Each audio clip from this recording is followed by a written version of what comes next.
Donc, comme responsable de la rédaction des cahiers, je remercie beaucoup ceux qui se sont impliqués dans cette association des amis, à laquelle je vous invite tous à participer, qui doit donc être une structure de soutien et notamment qui aide la rédaction à faire connaître son travail et à mieux le placer dans l'espace public. Donc grand merci à vous qui avez accepté dans ce beau cadre certes, mais de renoncer au soleil de dehors, pour venir réfléchir sur ces questions certes cruciales, mais bon, qu'on peut quand même remettre à demain, demain étant par ailleurs un jour électoral qui nous plonge dans justement peut-être notre histoire nationale et ses enjeux. Donc c'était le bon moment pour réfléchir, on a pensé que la campagne était terminée et que donc vous alliez être nombreux à avoir un samedi après-midi à ne savoir que faire. Donc merci beaucoup d'être là. Je vais juste dire quelques mots donc sur notre collectif de rédaction pour revenir sur l'expression histoire critique que donc nous avons choisi en 1996 de mettre en exergue de la revue. Donc cette revue a changé de statut et de nom, donc pour devenir cette revue d'histoire critique. Vous en trouvez donc l'explicitation dans le premier numéro de la nouvelle série de 96, donc dont vous trouverez les coordonnées dans cette liste des stocks disponibles des cahiers. Et cette charte éditoriale reste la nôtre donc 20 ans après. On en discute souvent, certains créateurs, dont Jean-François qui est ici aujourd'hui, ont participé à cette rédaction et font partie des gens avec qui on dit de temps en temps mais il faudrait réécrire une nouvelle charte des cahiers d'histoire, histoire critique, pour peut-être redéfinir justement ces enjeux. Alors quoi qu'il en soit, Jean en a parlé, donc ce texte vous allez nous aider à l'écrire. Donc il s'agit d'une histoire réflexive, d'une histoire qui réfléchit constamment sur sa fonction, sur les enjeux de ce que l'on écrit, de ce que l'on n'écrit pas. Donc ça part d'une conscience du fait que l'historien travaille toujours à partir de choix, que ces choix, il doit en rendre compte, il doit les expliciter, il doit en être conscient, c'est la première de nos responsabilités, sachant qu'évidemment aucun de ces choix n'est neutre, et c'est en ce sens que l'on peut dire que nous revendiquons depuis toujours, et en tout cas depuis 1996, cette notion d'engagement au sens large, c'est-à-dire au sens où toute histoire, toute production intellectuelle est immédiatement engagée, c'est-à-dire a un sens dans l'espace public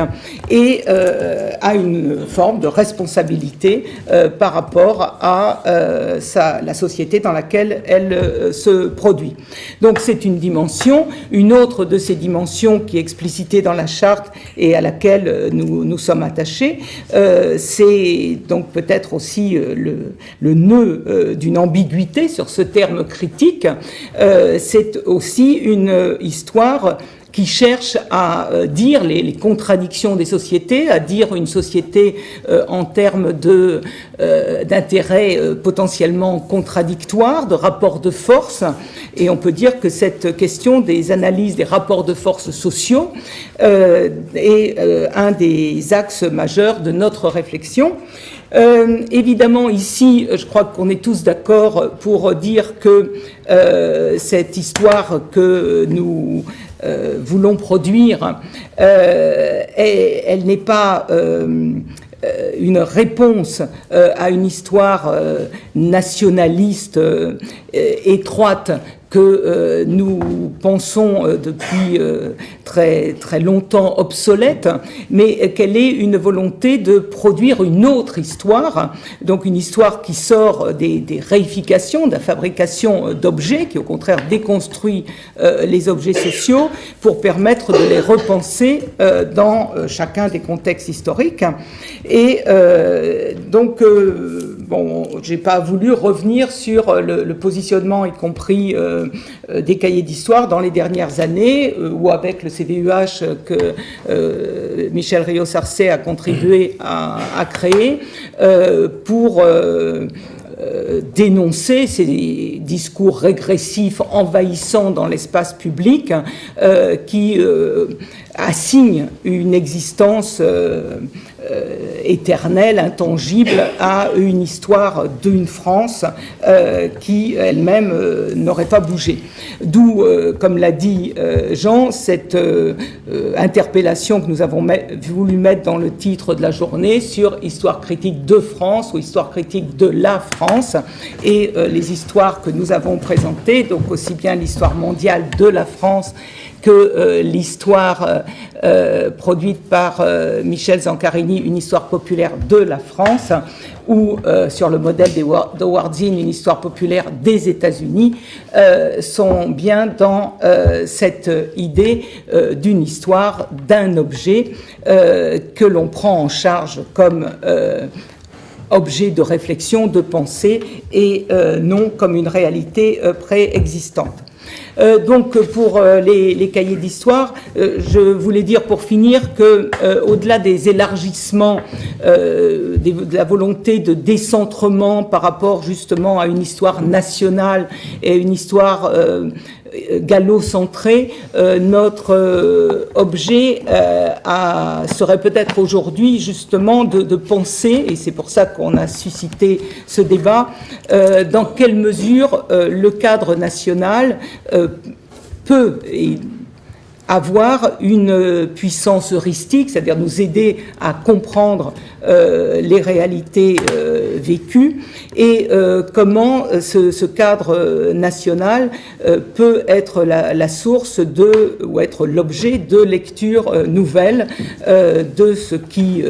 pour notre part, nous tient particulièrement à cœur, donc les questions de domination, que ce soit les luttes sociales, justement, dans des cadres nationaux, dans des cadres territoriaux plus étroits ou plus larges, et l'ensemble des luttes de domination, notamment, on a bien vu pour l'ensemble de la société combien les questions coloniales et post-coloniales restaient un enjeu extrêmement vif, donc par lequel il faut repasser, y compris dans une histoire de la France. Donc, je vais vous laisser la parole pour qu'on avance avec vous sur ces réflexions. Pour moi, je pense qu'il y a un véritable enjeu, les succès commerciaux, et on voit bien l'importance des ventes de livres qui s'intitulent « Histoire de France »,« Histoire de la France », leur présence dans les kiosques, etc., doit susciter de notre part des réflexions et, nous l'espérons, des réponses dans le cadre donc d'une histoire critique. Donc, merci beaucoup d'être là, et je vous laisse la parole donc, pour nous expliciter votre projet et la réalisation de ce gros volume.